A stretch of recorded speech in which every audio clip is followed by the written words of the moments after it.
So Mason Greenwood of Manchester United, we know now, has had his charges dropped.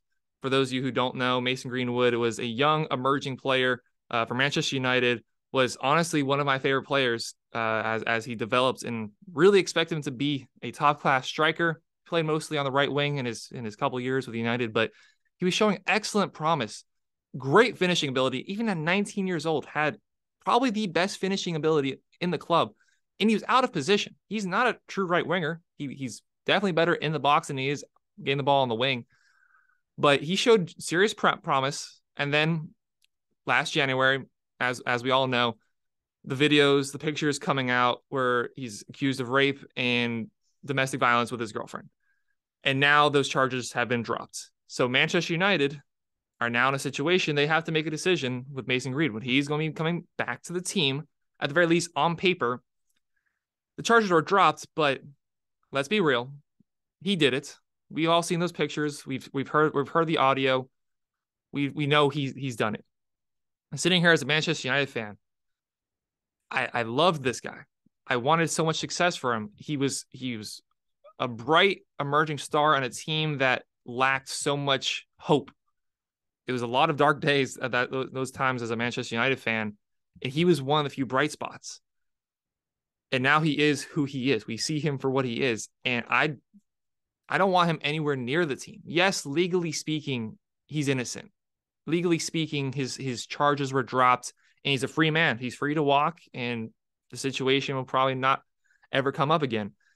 And I don't know a lot of the details, the nitty-gritty details, but what I do know is the girlfriend never really wanted to go forward with the information. It was kind of just, I think it was her iCloud got hacked, and somebody put it out there, and it's horrendous. The pictures, the videos, the audio. I mean, I came across a little bit of today. I had to stop listening to it just because it's gross to hear a person talk to another person like he was, and obviously like the context clues of what's going on in the situation.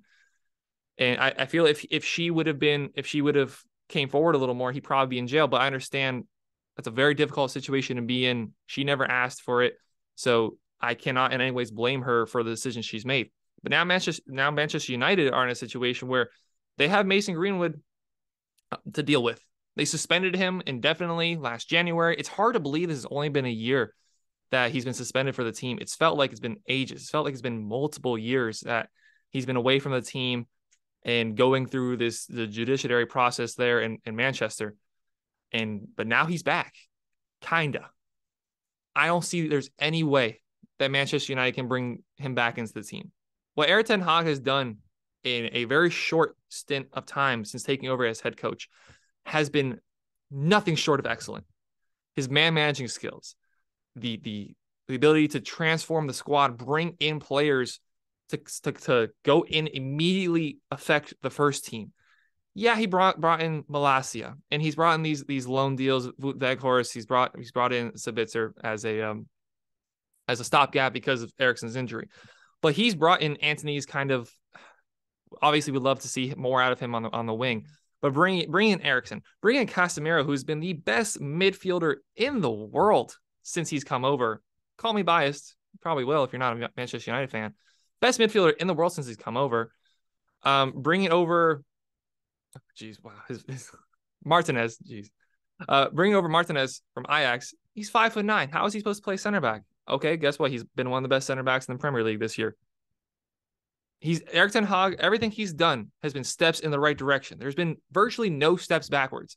The first two games, yeah, they happened. But there's been virtually no steps backwards from Erik ten Hag since he's taken over as manager.